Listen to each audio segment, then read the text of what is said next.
सभासदों, माननीय सभापति जी,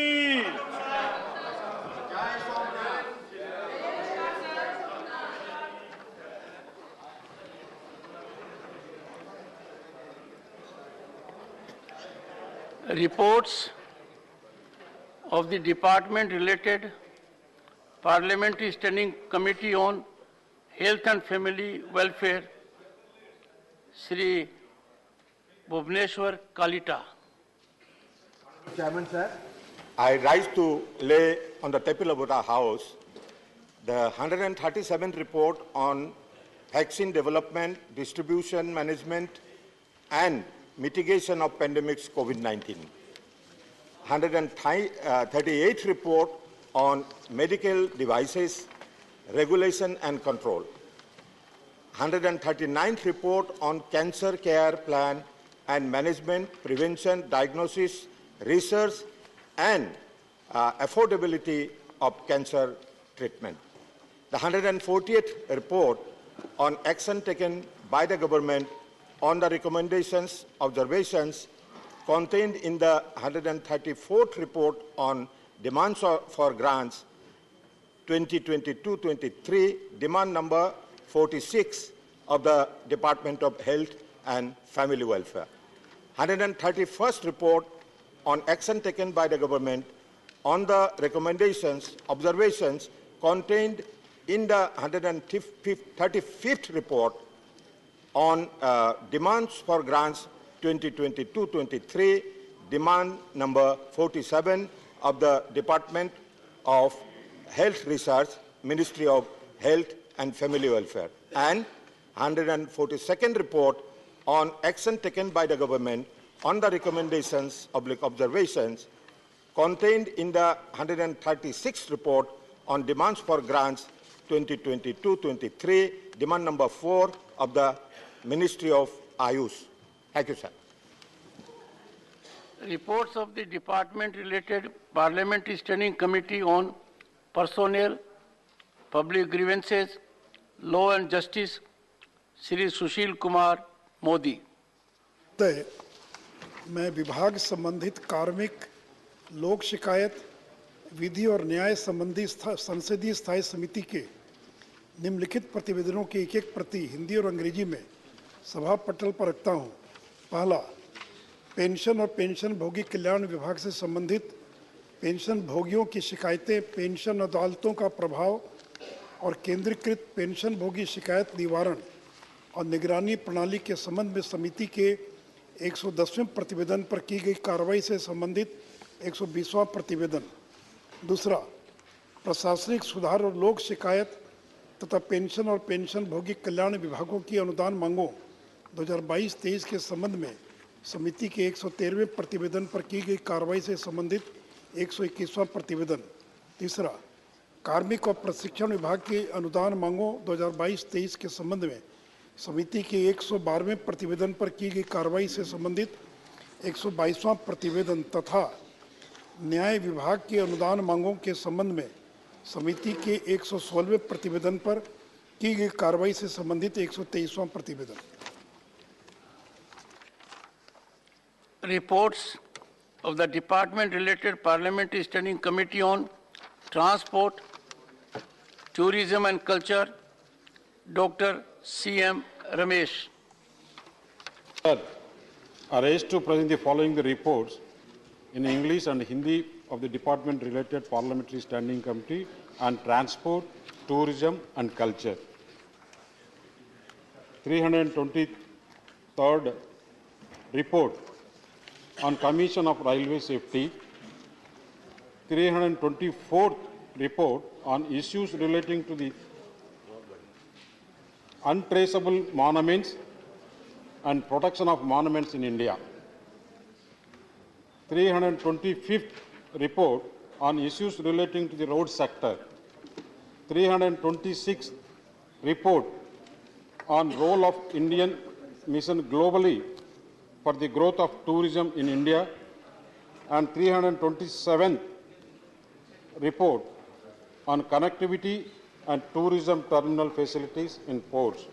The reports were presented to the Honorable Chairman, Rajya Sabha on 15th June 2022, when the House was not in session, and forwarded to the Honorable Speaker, Lok Sabha on the same day. Orders for the publication and circulation for the report were given by the Honorable Chairman, Rajya Sabha. Thank you, sir. Reports of the Department-related Parliamentary Studying Committee on Labour, Textiles and Skill Development, Sri M. Shanmugam. Thank you, Chairman, sir. I rise to lay on the table a copy of each English and Hindi the following reports of the Department-related Parliamentary Standing Committee on Labour, Textile, Skill Development. 36 report on implementation of Pradhan Mantri Kaushal Vikas Yojana relating to the Ministry of Skill Development and Entrepreneurship. 37th report the development of man-made fiber relating the Ministry of Textiles. Thank you, sir. Statements of the Department-related Parliamentary Standing Committee on Rural Development and Panchayati Raj, Srimati Ranjit Ranjan. I wish to lay the action taken in statement Hindi and English version, showing further follow-up action on recommendation, content and in action taken report of the Standing Committee on Rural Development and Panchayati Raj, as listed against my name is today's list of business. Thank you. Statements by Ministers. Dr. Jitendra Singh. Chairman, sir, with your permission, I rise to lay on the table of the House statement regarding status of implementation and recommendations contained in the 366th report of the Department-related Parliamentary Standing Committee on Science, Technology, Environment and Forests on demands of Grant 2022-23 pertaining to the Department of Science and Industrial Research, Ministry of Science and Technology. Thank you, Chairman, sir. Dr. L. Murugan. Respected Chairman, sir, with your kind permission, I rise to make a statement regarding status of implementation of recommendation observations contained in the 34th report of the Department-related Parliamentary Standing Committee on Communication and Information Technology on demands for grants 2022-23 pertaining to the Ministry of Information and Broadcasting. Thank you, sir. Honorable members, notices have been received under Rule 267 by Sri Binoy Vishwam, Srimati Rajni Ashok Rao Patil, Srimati Priyanka Chaturvedi, Dr. Syed Nazir Hussain. I have carefully gone through the rule. I have gone through all the notices.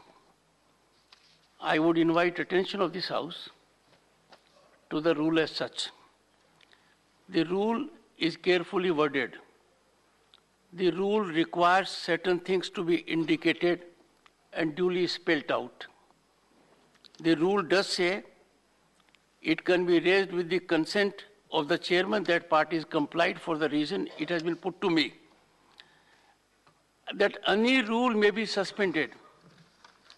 In not a single notice, there is a reflection as to which rule is sought to be suspended. Now, this House has to emanate a signal to everyone and other theatres. We must engage at least in minimum compliance. I must get assistance as to which rule the member wants to be suspended. Number two, the premise on which the rule is required to be suspended by the member. Further, honorable members, a rule which you have generated, the proviso says, provided further that this rule shall not apply. This is a mandate to me from you, where a specific provision already exists for suspension for a rule under a particular chapter of the rules. I would therefore call upon you that while inviting my attention to act in a particular manner, as you deem expedient under Rule 267, please engage into full compliance with respect to the first part and also give exhaustively according to your own perception that there is no other rule where the issue can be raised by seeking separate suspension. Having examined the matter, I convey my decision. We need to put them in order, and that is the situation. I'll get it. One second. Mr. Derek Oberoi. Sir, thank you, sir. Thank you so much, and formally a very warm welcome to the Rajya Sabha. Derek, Chairman, Mr. Derek, belated warm. Yes, sir. Because an invite was extended to you on 2 occasions. Belated? Invited, extended.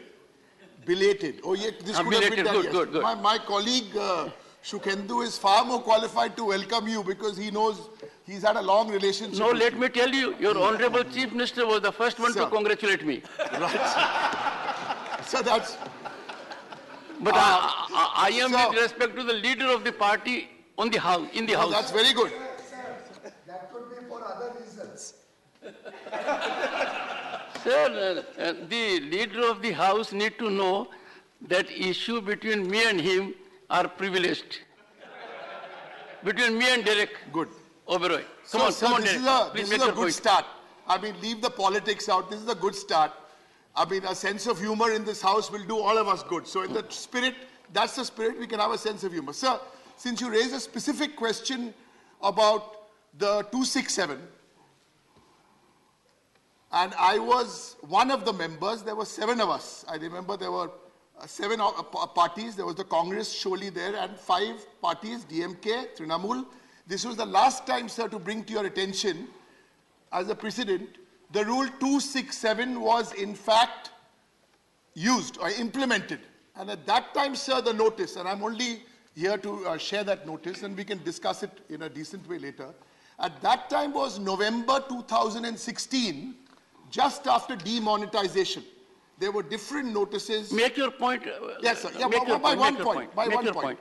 There were different notices from members, and all that the notice said was please implement Rule 267 and take up a discussion on demonetization. That was it. That was the notice, and we had a discussion. That's all I had to say, sir. Nothing more. Thank you. I am grateful. One second. I am grateful to the honorable member. Trust your chairman. This issue which you have flagged was on my table 2 hours before. I am fully aware of it. The point I made was very simple. I will take a call, and that call is my domain. Even if I find an issue where certain things are not up to the mark, it may merit attention. But I would require minimum compliance. And minimum compliance is that some due diligence is done at the level of the honorable member. Yes. Grateful to you. A very good beginning, a warm beginning. And I'm very sure that this will make a difference in the House. The first time the chair mentions about a 267 notice. The practice was just ignore it. Then we were forced to make our voice here. So I'm thankful to you once again. Sir, you regarding the rules suggested your opinion. We respect it. The notice was given to you for the suspension of the business of the House, not only one clause of the procedures. We are demanding you or asking you or requesting you that the remaining agenda of the House today can be suspended for the time being and then take up the issue of urgent importance. This is our point. Sir, thank you so much. Thank you so much for giving me a chance to speak, but this is an important issue, and again, our request is not to break any kind of protocols, because this is the protocol we were made to believe is that we need to follow if we have to raise an important issue. So my request would be, sir, and that is why I sent you this particular notice, that the border issue between Karnataka and Maharashtra is an important issue and needs to be discussed at the national level. So like I said, we are a council of states, we represent our states, Honorable member, let me indicate, let us be transparent. Absolutely, sir. there is an issue. Yes. And the issue is with respect to the requirements of invoking Rule 267. Yes, sir. Now, if an honorable member rises, as you have risen, and seek to make an issue which is tangential, that will be inappropriate. No, if you have anything to say with respect to what I have indicated as regards the rigors of compliance, most welcome. Otherwise, come out with a formalized request. It will receive consideration and there will be structured discussion. Right. Thank you. Sir, just a correction, it's not conjecture, sir, it is an festering issue. And on that, Sri Ilamram Karim. I am raising a burning issue related with the EPFO pension scheme. EPFO is still globally the largest social security organization, but the coverage of it is mostly limited to organized sector industrial workers only. That may constitute below 10% of the total workforce. The unorganized sector and informal sector workers are the major portion in our workforce. They are deprived in many cases. The demand for higher pension was raised by working workers, trade unions and pensioners organizations since several years. Recently, some high courts intervened and a particular verdict came from Kerala High Court to amend the existing rules and give higher and permit to higher option. The case was appealed by government and EPFO, and on November 4th, Honorable Supreme Court gave a verdict and said the amendments to the same, the amendment of 2014 shall apply to all employees, and Supreme Court also allowed another opportunity to EPFO members who have availed of the employees pension scheme to opt higher annuity over the next 4 months. Employees who were existing EPS members, those who are contributing 8.33% of their actual salaries, as against 8.33% of the pensionable salary, capped to Rs 15,000 every month towards the pension. Sir, after the Supreme Court verdict, Union government or EPFO has not given a clear order on this. Because of that, Supreme Court verdict is not came to force. Still the pensioners are walking behind this Supreme Court order. Not only that, the burning issue is, after the decision of Government of India and EPFO, minimum pension raised to 1,000, fixing 1,000 minimum pension. Among the 7 million pensioners, 3 million pensioners are getting an amount lesser than 1,000. This is very sorry of us. So the pension, minimum pension should be raised up to 9,000 per month. That is my request. And universal coverage of EPFO to all employees in different sectors, informal sector and unorganized sector, should be included in the EPFO scheme.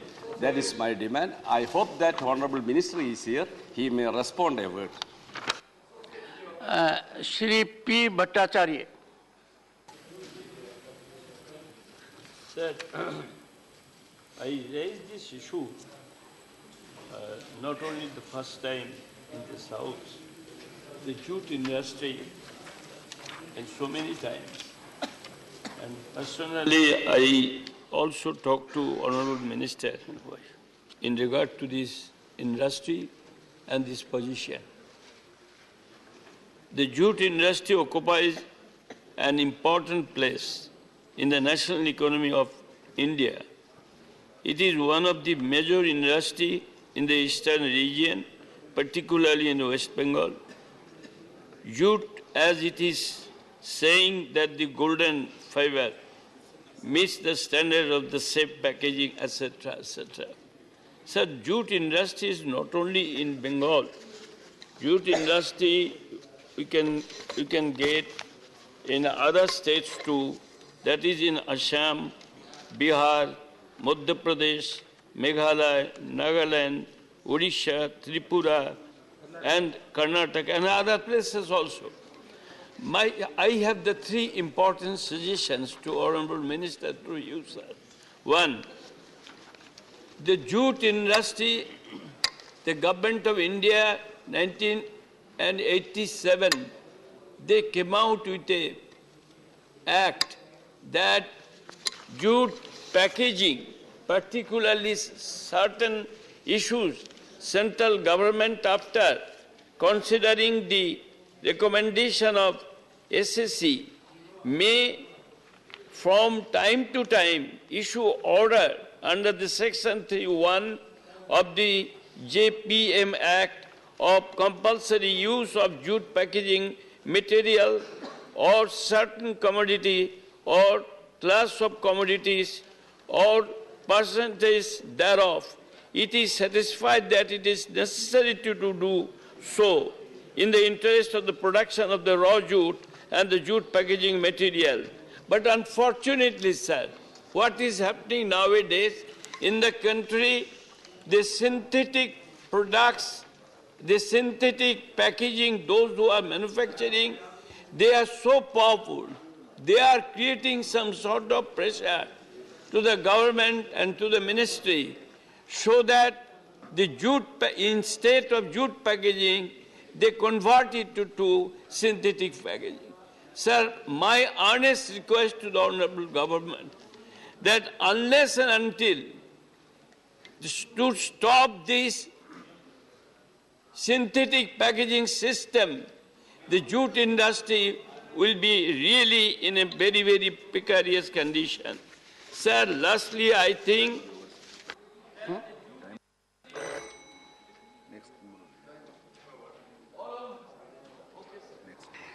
honorable members, I have seen some hands being raised a while ago. Those of you who wish to associate with a particular member who has made reflection may send details to the table office. Shri KRN Rajesh Kumar.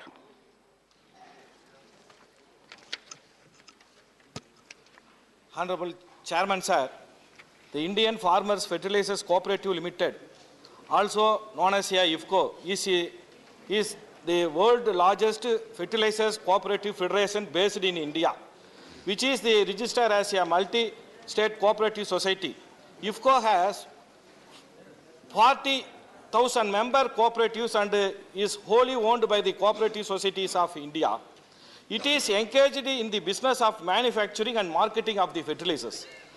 Though it is a cooperative manufacturing company, IFCO primarily focuses on fertilizers production in both dry and fluid forms. Nowadays, the IFCO manufacturing the nano urea also of the fertilizers of agriculture need. In the fact, IFCO mission is to enable Indian farmers to prosper through timely supply of the high quality fertilizers and services. Sir, earlier the IFCO was functioning under the administrative control of Ministry of Chemical and Fertilizers.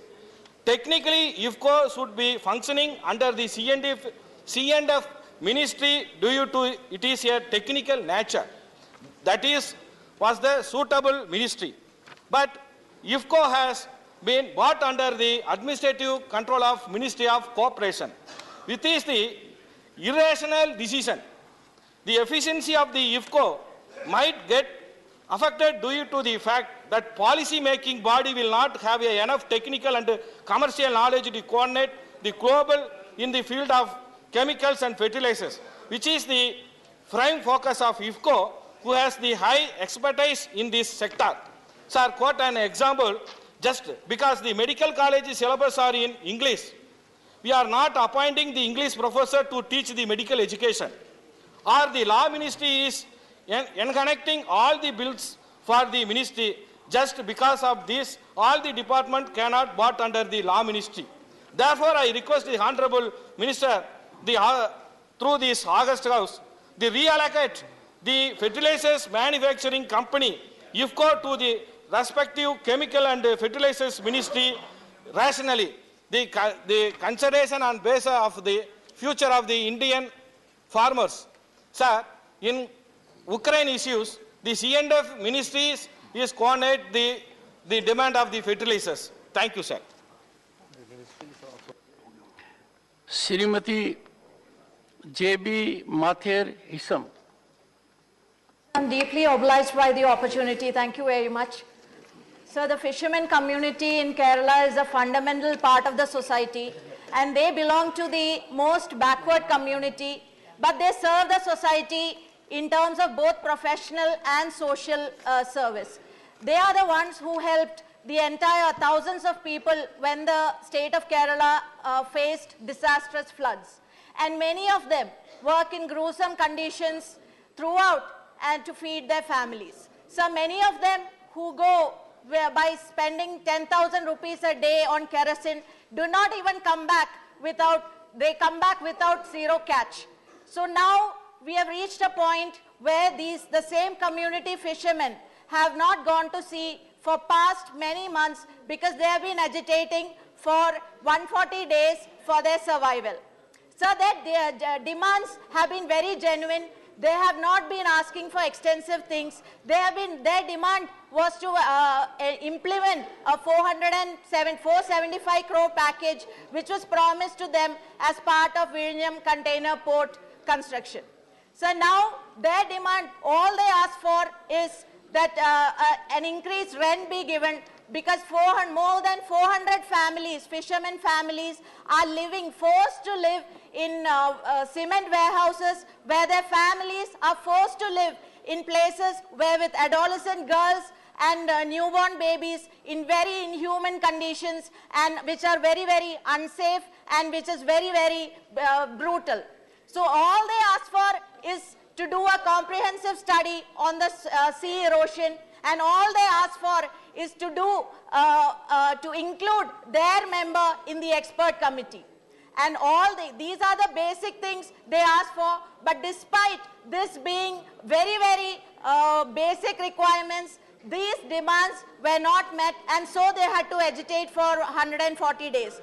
Despite this being for public good, the Chief Minister took 140 days to even hear their pain, to initiate a conversation, and also to discuss these legitimate demands.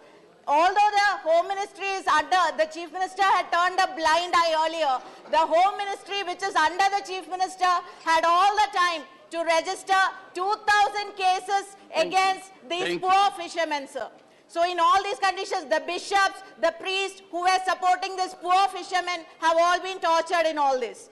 That being so, let me get to the point, sir. Let me get to the point. The point is, when there is a package being declared, that should be implemented in a time-bound manner, which is not being done.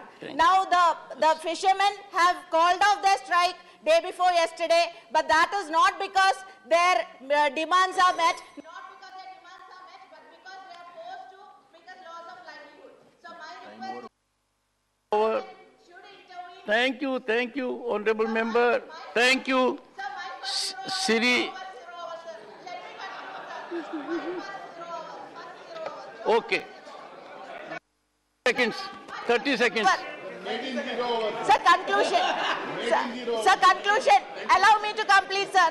Allow me to complete, please. Sir, complete, sir. The central government should intervene and provide and support the state government to implement the package and to ensure the rehabilitation of these fishermen are done, and to ensure the natural resources are protected and also maintain developmental goals. Thank you very much. Honorable members, I have a special weakness for this gender. We need to promote, but I expect very high standards also. Let us not claim indulgence where it is not due. Sri S. Selvagan Bathi. Honorable Chairman, sir, I would like to break the notice of this August House that the Union Territory of Puducherry has no public service commission like other states and UTs in our country. Public Service Commission, as like in other states, is to ensure the recruitment to various posts in Group A and Group B categories in government services will benefit the locals. There is a huge need of a separate Public Service Commission, which is a major hindrance to the candidates belong to Union Territory of Puducherry in getting postings in Group A and Group B categories. Presently, Group A and Group B vacancies such as medical officers, specialists in Department of Health, professors in the Department of Higher and Technical Education, Agriculture and Veterinary College, even vice principal in government higher secondary schools are filled only through the Union Public Service Commission. Since the process of recruitment of candidates has been entrusted to the UPSC, the selection of candidate is done on all India basis. Since the recruitment test is conducted at the national level, Puducherry unit has less employment opportunities. They have to compete at all India level for a job in their own hometown, and only a few have been able to make it. Many persons from other states who get posted to Puducherry, they are very much reluctant to work in Puducherry, especially they are posted in outlying regions of Karaikal, Mage and Enam. Often they resign or leave their posts and leave their hometown. This leads to large number of vacancies in different departments. Furthermore, the language is another barrier for the people who come from outside. Especially in schools, the vice principal is recruited by UPSC and they are not conversant in the local language, that is in Tamil. They are unable to communicate between the teachers and the students without knowing the local language. It creates vacuums and the problems of the students and teachers could not be assessed by the head of the institutions. Puducherry is competent to have its own employment legislation with the concurrence of the Center for filling up Group A and B posts, only when it has its own Public Service Commission. Therefore, I would request the Ministry of Home Affairs to kindly consider for setting up a separate Public Service Commission in the Union Territory of Puducherry as like other states, since Puducherry is an union territory with a legislation. Thank you very much. Shri P. Sandosh Kumar. I would like to draw the attention of this August House to the problems of gig workers in this country. Yes. According to the reports of Nidhi Ayog, we have at least 8 million gig workers, mainly food online workers in this country. So in many parts of this country, especially in Cochin, Bangalore, Ahmedabad, gig workers are on strike. And the demands are very genuine, and I urge the government's intervention through you to protect the basic labor and human interests of these gig workers. For example, they're getting just 5 rupees for a delivery. And with these 5 rupees, they have to pay the fuel charges also. So we don't have any laws to protect the genuine interests of these gig workers. And moreover, no ESI, no PF, nothing related to the social security is there. So there is an urgent need of government's intervention. And according to the government, Nidhi Ayog, there is a chance of the enhancement of this number. This number may expand to 24 million within 4 or 5 years. So at least the government should take necessary steps to convene the so-called country heads of these online platforms, and there must be an initiative to protect their interests. This is sort of. Shri Jawar Sarkar. Sir, thank you for the opportunity. I wish to draw the special attention of the House to the dire necessity of increasing the rates of reimbursement of treatment, medical tests, equipments, etc. under the central government health scheme. As you are aware, sir, about 2 crore people are involved, including members of this House who avail of the facility. Unfortunately, these rates were fixed about 10 years ago, 8 or 10 years ago, and I'll just give a small example. The scale of payment fixed for CGHS are totally unsatisfactory and below market rates. For example, an RCT or root canal treatment of the tooth that costs 8,000 rupees in the market is reimbursed for rupees 500 only. That's all. Somnographic test for sleep apnea is fixed by clinics all over India, 10,000 to 12,000. The reimbursement given to CGHS is 638 rupees. This is not only irrational, so this is totally unjust. It's a due of the members of this house. It's a due of about 2 crore government employees and pensioners. Lumbar puncture costs 8,000 to 10,000. CGHS gives 600 rupees. I can go on giving more examples, but the fact that I wish to raise to this house is that this gross injustice needs to be contested, and a resolution to prevail upon the health and finance ministries to revisit these rates, to make it somewhere logical. Somewhere logical. They are quite a joke now. With these words, I thank you, sir. Shri M. Shanmugam. Thank you, Chairman, sir. I want to raise the issue of the 67 lakhs employees provident pension scheme pensioners issue, sir. Their main demand is enhancement of minimum pension rupees 9,000 on the basis of recommendation of the OCRE committee. Number 2, payment of dearness allowance along with the pension neutralize the price index. Number 3, release the higher pension on actual salary as per the orders of the Honorable Apex Court on 4/10/2016 and 1/4/2019. Free medical treatment to all EPS 95 pensioners and their demands. Sir, there are about 67 lakhs EPS pensioners in the country are getting fixed pension ranging between rupees 400 to 4,000 per month without dearness allowance to neutralize the price index, and half of them are getting less than the 1,000 rupees pension in the leading very precarious life in the old age.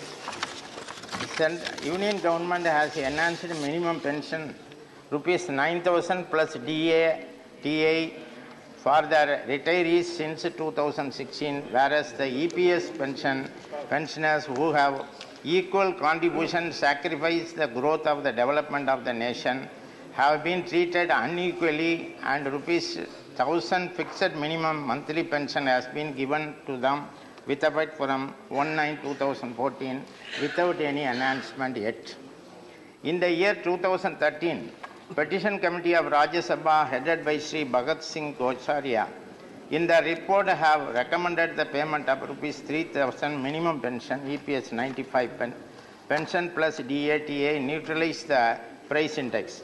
But the said report is yet to be implemented by the Union Government of India for enhancement of the pension even after the lapse of 8 years. It is also pertinent to mention that as of now, there is a concluded judgment for payment of higher pension and actual salary in the light of the direction of the Honorable Apex Court. Sir, regarding this pension, the contribution for the pension is 8.33% from the employee's salary. Only 1.16 only the government have to share for this. For that, it is very pitiable that government has to come forward and give the pension. Now, the 67 lakhs pensioners are agitating regarding this one. Thank you. Srimati Ranjit Ranjan. धन्यवाद सभापति जी। मैं 23 नवंबर को जो AIIMS में server hacking का मामला है, जो पूरे देश की सुरक्षा से जुड़ा हुआ मामला है, उसके बारे में चर्चा करना चाह रही थी। आपका धन्यवाद। 23 नवंबर को एम्स के लगभग 5 जो डेटा कंप्यूटर है उसका मामला सामने आया है कि सर्वर को हैक कर लिया गया है। लगभग 5 करोड़ मरीजों का जो डेटा है उसके हैक करने की शंका सामने में आ रही है। और सबसे अहम बात यह है कि उसमें जो एम्स अस्पताल है, मामला इतना गंभीर है कि वहां पर सारे वीआईपीज भी, हमारे एक्स प्रधानमंत्री हों, पूर्व प्रधानमंत्री, मंत्री, कैबिनेट मंत्री और अभी हमारे प्रधानमंत्री का भी एक वार्ड होता है, स्पेशल बिल्डिंग होती है जिसमें उनके सारे मेडिकल डिटेल होते हैं, सारे मंत्रियों के मेडिकल डिटेल होते हैं, सारे पेशेंट के मेडिकल डिटेल्स होते हैं। तो ये सवाल उठता है कि 2021 में ही जब ये बात सामने आई थी और सीवाई फब ने ऑलरेडी मार्च 2021 में भारत को आगाह किया था कि आपके जितने भी इंडियन फार्मा है, जो हमारे सीरम है, बायोटेक है, पतंजलि है, डॉक्टर रेड्डीज है, अबॉर्ड इंडिया है, इन सब पे साइबर हैकिंग का खतरा मंडरा रहा था। आज पूरे वर्ल्ड में सबसे ज्यादा अगर कहीं पर हैकिंग हो रही है तो वो हेल्थ सेक्टर है और अमेरिका के बाद इंडिया के हेल्थ सेक्टर पे सबसे ज्यादा हैकिंग का खतरा मंडरा रहा है। सभापति जी, आज जो एम्स में हुआ, क्या ये बात सच है कि अभी भी वहां पे जो काम हो रहे हैं वो मैनुअल हो रहे हैं? क्या सफदरजंग में भी हैकिंग की कोशिश की गई और कुछ जगह पे हैकिंग हुई है? जो हमारा ई हॉस्पिटल नेटवर्क है वो भी हैक हुआ है, जो बहुत ही खतरनाक है। मेरे मन में कुछ सवाल है कि आखिर उनका मकसद क्या था? मरीजों का आधार कार्ड, उनका मोबाइल नंबर, उनका ईमेल नंबर, क्योंकि आधार कार्ड से खाते जुड़े होते हैं और कई बार आपके बैंक फ्रॉड के भी मामले आए हैं। क्या एक बड़े लेवल पे ये तैयारी हो रही है? सर, ये बहुत गंभीर मामला है। कई साइबर एक्सपर्ट और इवन डिफेंस एक्सपर्ट भी ये कह चुके हैं कि ये खतरनाक साजिश है इंडिया के खिलाफ। इसमें कई करोड़ों लोगों के हनी ट्रैप हो सकते हैं, कई लोगों के खाते में फ्रॉड हो सकते हैं और कई लोगों का, आखिर ये क्या वजह है कि ये मेडिकल रिकॉर्ड क्यों लिया जा रहा है? क्या ये डार्क इंटरनेट से जुड़ा हुआ मामला है? सर, मैं चाहूंगी, इस पे बहुत गंभीर मामला है, सरकार इस पे प्लीज आज नहीं तो कल इस पे जवाब दे। Honorable members, on my own behalf and on behalf of the honorable members of the House, I have great pleasure in welcoming His Excellency Advocate Jacob Mudinda, Speaker of the Parliament of Republic of Zimbabwe.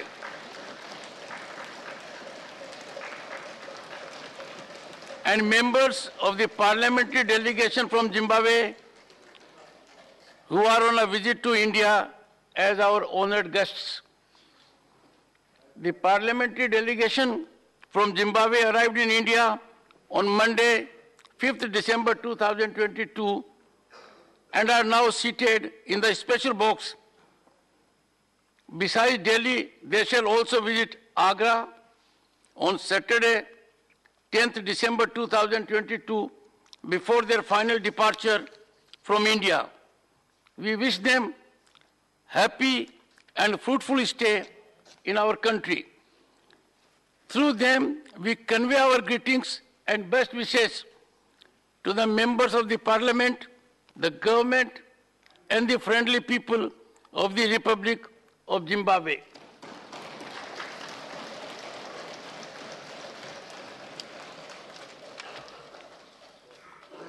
Shrimati Shanta Chhetri. धन्यवाद sir, मेरो आफ्नो मातृभाषामा बोल्ने मौका दिनुभएकोमा। र आज म विशेष गुरुत्वपूर्ण विषय लिएर म मेरो वक्तव्य राख्न चाहन्छु। र यसै वर्ष 2022 सालमा भारतका माननीय प्रधानमन्त्री नरेन्द्र मोदीज्यूको अध्यक्षतामा युनियन क्याबिनेटले 4 राज्यका अनेकौं जातिलाई संविधानको जनजाति लिस्टमा हाल्न स्वीकृति दियो। सर, फेरि पनि भारतीय गोर्खा बाहेक धेरै जातिलाई जनजातिको लिस्टमा राखिने कार्य हुँदैछ। सर, भारत देशमा भारतीय गोर्खा मात्र होला जसलाई भारतका माननीय प्रधानमन्त्री अनि गृहमन्त्री स्वयंले छुटेको गोर्खाहरूलाई जनजाति बनाउनमा ठोस पहल गर्ने बाचा गर्नु भएको थियो। र सर तपाईको माध्यमबाट म के भन्न चाहन्छु भन्दाखेरि केन्द्र सरकारले जनजातिको निम्ति तीन पल्ट कमिटी त बनाए तर यी भारतीय गोर्खाहरूलाई आँखा छल्ने काम मात्र प्राप्त केही भएन। र जब पनि जनजातिको प्रश्न सोधिन्छ आरजीआईबाट राज्यबाट दस्तावेज आउनुपर्छ भन्छ तब तीनवटा कमिटी त्यस समय किन गठन गरियो मेरो प्रश्न छ।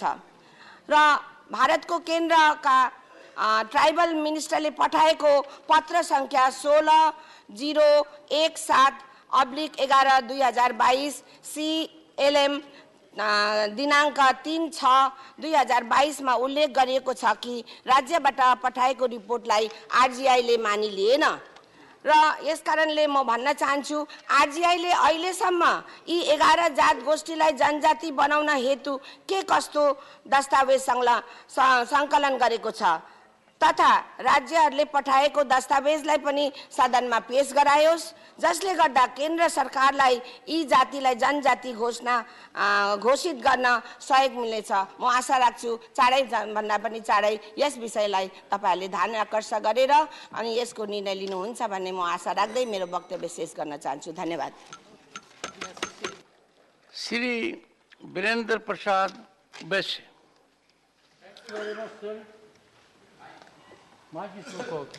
Thank you very much, sir. I am standing here today to pay our great homage to the great leader, great army chief, Mahavir Lasit Borphukan. Sir, country is today celebrating 400 years of birth century of Mahavir Lasit Borphukan, sir. I am going to speaking about the 17th centuries of our country, sir.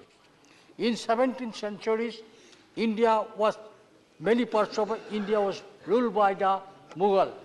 And Mughal empire was led by, at that time, Aurangzeb. And according to history recognized Aurangzeb very highly, strong leader, powerful leader, and under his leadership, Mughal occupied almost every part of the India, sir. But in the 17th century, Assam was ruled by Sir Ahom Kingdom Sakradhar Singha. And Sakradhar Singha appointed Mahavir Lasit Borphukan is the army chief of Ahom Kingdom, sir. In the 17th century, sir, under the leadership of Ram Singh, great soldier, great Senapati, under the leadership of Ram Singh, Aurangzeb sent a huge army force to capture Assam, to capture Guwahati. But under the leadership of Mahavir Lasit Borphukan, Mughal failed to capture Guwahati, and under the leadership of Mahavir Lasit Borphukan, Assamese people, Assam, Ahom Kingdom defeated Mughal, sir. Sir, Indian history, not only for Mughal, India history equally for Shivaji, equally Rana Pratap, and equally Lasit Borphukan, sir. Sir, history recognized Mughal for everything. History recognized Aurangzeb, sir. But history failed to recognize Mahavir Lasit Borphukan, sir. So I ask the House, kindly redraft the Indian Constitution and it should be included in our history, sir. Sir, I request to the government kindly to redraft the history and you should try to include Mahavir Lasit Borphukan in the syllabus and curriculum in every Indian college, every university, and the people should know patriotism of Lasit Borphukan who defeated Mughal. Thank you very much.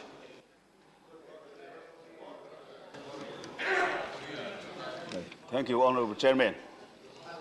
Today, I would like to mention the problem faced by some farmers in the northeastern state.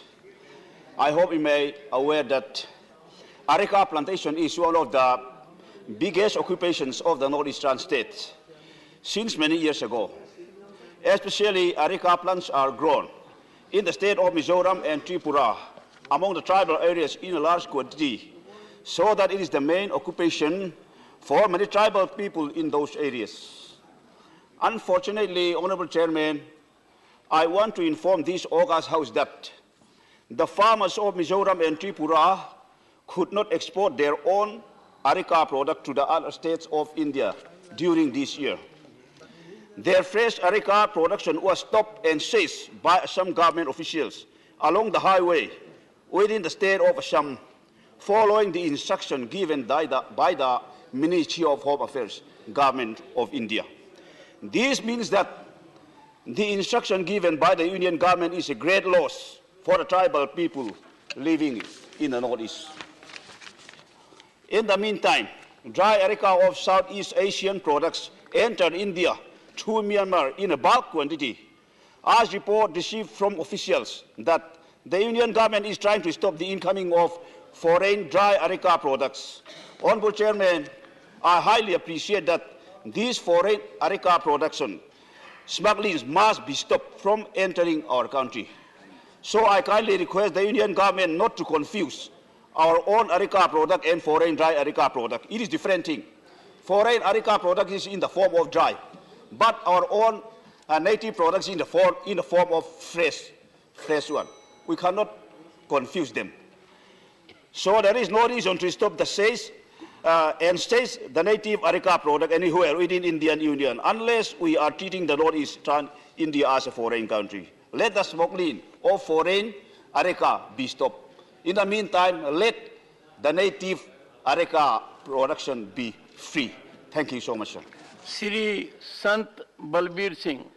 बहुत धन्यवाद chairman साहब ਤੁਹਾਡਾ ਤੁਸੀਂ ਸਮਾਂ ਦਿੱਤਾ ਅਸੀਂ ਪਾਣੀਆਂ ਦੀ ਗੱਲ ਕਰਨਾ ਚਾਹੁੰਦੇ ਹਾਂ ਕਿ ਪਾਣੀ ਮੁੱਕ ਰਿਹਾ ਪਾਣੀ ਸੁੱਕ ਰਿਹਾ ਪੰਜਾਬ ਦੀ ਧਰਤੀ ਪੰਜਾਂ ਦਰਿਆਵਾਂ ਦੀ ਧਰਤੀ ਬੇਆਬ ਹੋ ਰਹੀ ਹੈ ਸੋ ਜਿੱਥੋਂ ਤੱਕ ਪਾਣੀ ਦੇ ਹਾਲਾਤ 19 ਦੀ ਰਿਪੋਰਟ 19 ਦੇ ਵਿੱਚ ਤਾਮਿਲਨਾਡੂ ਦੇ ਵਿੱਚ ਟ੍ਰੇਨਾਂ 50 ਬੋਗੀਆਂ ਦੀ ਟ੍ਰੇਨ ਵੀ ਪਾਣੀ ਨੂੰ ਸਪਲਾਈ ਵਾਸਤੇ ਚੱਲੀ ਸੀ ਇਸੇ ਤਰ੍ਹਾਂ 21 ਸੂਬਿਆਂ ਦੇ ਵਿੱਚ 10 ਕਰੋੜ ਲੋਕ ਪੀਣ ਵਾਲੇ ਪਾਣੀ ਦੇ ਸੰਕਟ ਨਾਲ ਜੂਝ ਰਹੇ ਹਨ ਨੀਤੀ ਆਯੋਗ ਦੀ ਸਨ 18-19 ਦੀ ਰਿਪੋਰਟ ਮੁਤਾਬਕ ਹਰ ਸਾਲ 2 ਲੱਖ ਲੋਕ ਪੀਣ ਵਾਲੇ ਸਾਫ਼ ਪਾਣੀ ਨਾ ਮਿਲਣ ਕਰਕੇ ਮੌਤ ਦਾ ਸ਼ਿਕਾਰ ਹੋ ਰਹੇ ਹਨ ਨੀਤੀ ਆਯੋਗ ਦੀ 2020 ਦੀ ਰਿਪੋਰਟ ਮੁਤਾਬਕ 2030 ਤੱਕ ਕੁੱਲ ਆਬਾਦੀ ਦਾ 40% ਹਿੱਸਾ ਪੀਣ ਵਾਲੇ ਪਾਣੀ ਤੋਂ ਵਾਂਝਾ ਹੋ ਜਾਊਗਾ ਸੋ ਸੈਂਟਰਲ ਗਰਾਊਂਡ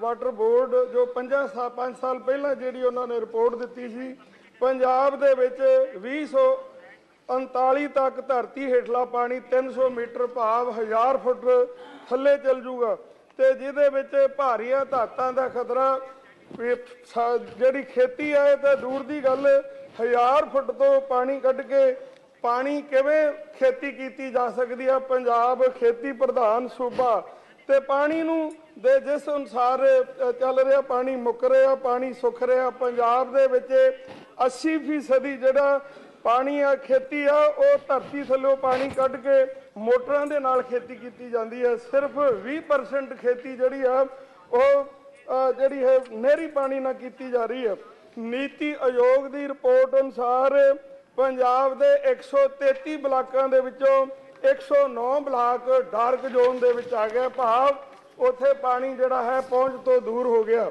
ਸੋ ਅਸੀਂ ਆਪ ਜੀ ਦਾ ਧਿਆਨ ਵਿੱਚ ਲਿਆਉਣਾ ਚਾਹੁੰਦੇ ਹਾਂ ਕਿ ਸਾਡੇ ਵੱਡੇ ਵਡੇਰਿਆਂ ਨੇ ਪਾਣੀ ਦੇ ਭੰਡਾਰ ਸੰਭਾਲ ਕੇ ਰੱਖੇ ਅੱਜ ਪਾਣੀ ਮੁੱਕ ਰਿਹਾ ਗੁਰੂ ਨਾਨਕ ਪਾਤਸ਼ਾਹ ਨੇ ਆਪਣੀ ਬਾਣੀ ਦੇ ਵਿੱਚ ਪਵਨ ਗੁਰੂ ਪਾਣੀ ਪਿਤਾ ਮਾਤਾ ਧਰਤ ਮਹੱਤ ਪਹਿਲਾ ਪਾਣੀ ਜੀਓ ਹੈ ਜਿਤ ਹਰਿਆ ਸਭ ਕੋਏ ਜੀਵਨ ਦਾ ਆਧਾਰ ਜੇਕਰ ਪਾਣੀ ਨਾ ਬਚਿਆ ਤੇ ਫਿਰ ਵੇਖੋ ਪੰਜਾਬ ਨੇ ਪੂਰੇ ਭਾਰਤ ਦਾ ਅਨਾਜ ਦਾ ਢਿੱਡ ਭਰਿਆ ਅੱਜ ਪਾਣੀ ਮੁੱਕ ਰਿਹਾ ਪਾਣੀ ਸੁੱਕ ਰਿਹਾ ਅਸੀਂ ਬੇਨਤੀ ਕਰਾਂਗੇ ਕਿ ਪਾਣੀਆਂ ਨੂੰ ਬਚਾਉਣ ਵਾਸਤੇ ਉੱਥੇ ਪੰਜਾਬ ਸਰਕਾਰ ਦੀ ਕਿਸਾਨਾਂ ਦੀ ਮਦਦ ਕੀਤੀ ਜਾਵੇ ਤਾਂ ਕਿ ਜਿਹੜੀ ਹੈਗੀ ਆ ਪੰਜਾਬ ਹੱਸਦਾ ਵਸਦਾ ਰਹਿ ਸਕੇ ਥੈਂਕ ਯੂ ਧੰਨਵਾਦ ਸ੍ਰੀ Vaiko Thank you very much, Mr. Chairman, sir. I would like to draw the attention of the House to you to a serious problem faced by the fishermen of Tamil Nadu. Apart from the fishermen of Sri Lanka, what they are facing there here from Tamil Nadu, for the past 45 years, more than 800 fishermen have been killed by the Sri Lankan Navy. Repeatedly they came, it is continuously attacking our Tamil fishermen. So many were dead and thousands of fishermen were brutally attacked and their boats and fishing trawlers were damaged and fishing nets destroyed. They have not given any compensation to the next of kin of fishermen who were shot dead. Recently they have started capturing the boats and put them onto auction. Unfortunately, it has become a serious story and demonstrations and agitations are going continuously, peacefully by the Tamil Nadu fishermen. There have been several incidents of Sri Lankan Navy personnel even firing at Indian fishermen in the Pak Strait and seizing their boats, damaging their boats and high-handedness by the Sri Lankan forces. In the months of October and November 2022 also, Sri Lankan Navy continued its acts of infringement upon the traditional rights of our fishermen in the Pak Strait, which is a challenge to the Union of India. Recently, 14 fishermen were arrested by the Sri Lankan Navy. The frequent arrests and seizure of boats has shattered the livelihood of many fishermen. I would urge upon the Union government to take urgent steps to secure the early release of all the fishermen and their boats unconditionally. The government should also put diplomatic pressure on the Sri Lankan government for giving compensation and solace to the next of kin who were shot dead and damaged, boats damaged by the Sri Lankan Navy. They should hold a high-level talk to find a permanent solution to this non-stop harassment by the Sri Lankan Navy. Thank you very much, sir. I already indicated that those of the members who seek to associate may send information to the table office. Srimati Seema Dwivedi. माननीय सभापति महोदय, आपने बोलने का अवसर दिया, इसके लिए आपको बहुत बहुत धन्यवाद। माननीय अध्यक्ष जी, एक ऐसे विषय पर मैं आपका ध्यान आकृष्ट करना चाहती हूँ। गोरखपुर से प्रयागराज जोड़ने के लिए एकमात्र रास्ता है और उस रास्ते पर मुगराबाद शाहपुर एक रेलवे स्टेशन है, उसके बगल से बाईपास बनने की बहुत आवश्यकता है। महोदय, मैं आपको बताना चाहती हूँ कि प्रयागराज में लोग महाकुंभ का मेला भी लगता है और महोदय उच्च न्यायालय भी है, मेडिकल कॉलेज भी है, यूनिवर्सिटी भी है। तमाम लोग दवाइयों के लिए, पढ़ाइयों के लिए और गंगा जी में स्नान करने के लिए तमाम लोग जाते रहते हैं। लेकिन महोदय इतना भयंकर वहाँ पर जाम लगता है, कम से कम डेढ़ घंटे जाम लगने के कारण मुगराबाद शाहपुर हमारी नगर पालिका भी है और बहुत सारे वहाँ पर व्यापारी हैं, जिसको देखते हुए महोदय बहुत ही कष्ट का अनुभव करना पड़ता है। मैं इस विषय को कई बार सदन में उठा चुकी हूँ, लेकिन पता नहीं क्या कारण है कि ये बाईपास नहीं बन पा रहा है। मेरा आपसे अनुरोध है कि प्रत्येक दशा में अगली बार जब हमारा सत्र आए तो हम ये कह सकें कि वहाँ पर हमारा काम प्रारंभ हो गया है। ये माननीय बहुत ही जनहित का मामला है और बहुत सैकड़े लोगों का वहाँ पर आना जाना रहता है। अभी कुंभ का मेला लगेगा, लोग कहाँ से पतित पावनी गंगा में जाएंगे स्नान करने के लिए। मुझे मैं आपसे अनुरोध करती हूँ कि सरकार का ध्यान इस पर आकृष्ट करके प्रत्येक दशा पर वहाँ पर बाईपास का काम प्रारंभ हो जाए। आपने महोदय मुझे बोलने का अवसर दिया, आपको बहुत बहुत धन्यवाद। Doctor Shantanu Sen.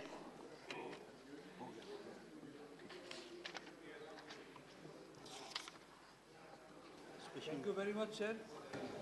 Sir, as we know that huge number of passengers travel by railway. When Madam Mamata Banerjee was the then rail minister, she started one project called Ijjat Monthly, by the help of which one person used to travel 100 kilometers per day by spending only 25 rupees per day for the entire month. Now we know that major part of the rail is being privatized, and the rail ticket and the monthly ticket and platform tickets, they are becoming high day by day. So my humble submission before my government is, considering the poor section of the commuters who travel by railway every day, please start one scheme like Ijjat Monthly or whatever, which can benefit them and By paying a small amount, they can travel a significant distance per day. Thank you so much, sir.